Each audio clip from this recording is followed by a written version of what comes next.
હું Pushpa Goswami test of ગુજરાતમાં તમારું સ્વાગત કરું છું। આજે આપણે બનાવશું લીલા કાંદા અને પૌવા।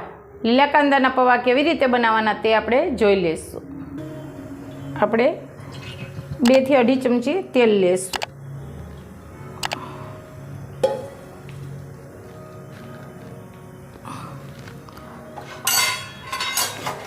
તેલ આપણું ગરમ થઈ ગયું છે, એમાં આપણે 1 બાઉલ સિંગદાણા નાખી દઈશું। હવે આપણે કાંદા નાખી દઈશું। 1 બાઉલ લીલા કાંદા લીધા છે। અત્યારે કાંદાની સિઝન હોય ને એટલે આ પૌવા બહુ મસ્ત બને।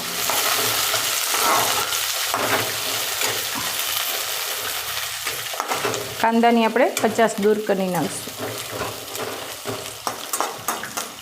1 બાઉલ આપણે પૌવા લીધેલા છે। હવે એને આપણે ધોઈ લઈશું।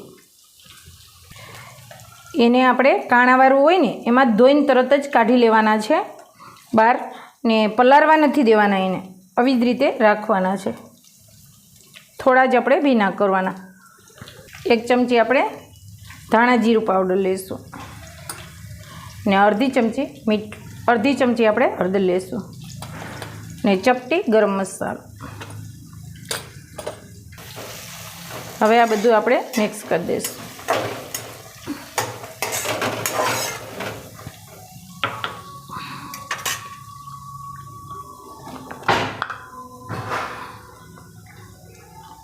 હવે એમાં આપણે ટેસ્ટ પ્રમાણે મીઠું નાખીશું।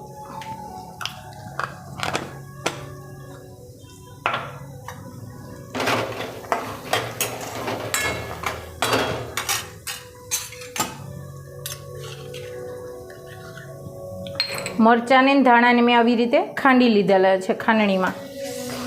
2 લીલા મરચાં લીધા હતા ને ચપટીક ધાણા, એને આવી રીતે ખાંડીને જ નાખવાનું।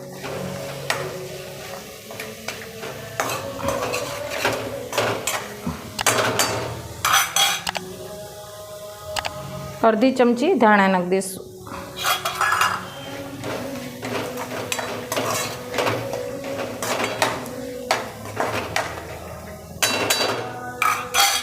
હવે આપણે પૌવા નાખી દઈશું ને પૌવા જાવા હોવા જોઈએ, એમ નાખીએ ને તો આમ છૂટા છૂટા પડવા જોઈએ, પીંડા જેવાનું હોવો જોઈએ।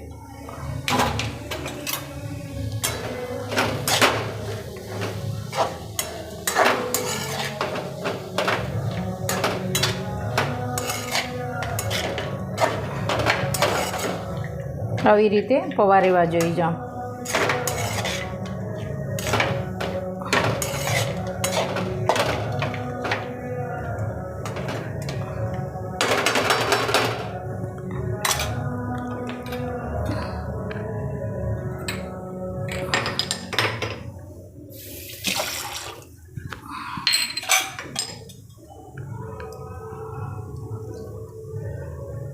એક ચમચી આપણે લીંબુનો રસ લઈશું।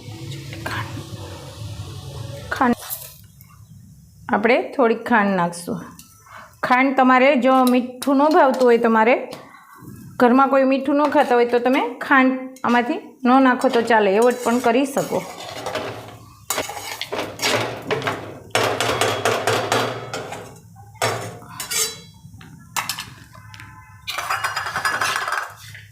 જવો હોય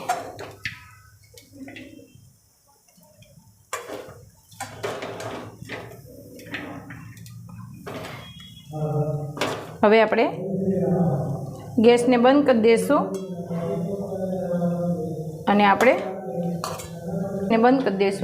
સર્વિંગ બાઉલમાં લઈ લઈશું। થી થોડાક આપણે ધાણા નાખીશું તો તૈયાર છે આપણા લીલા કાંદા પૌવા।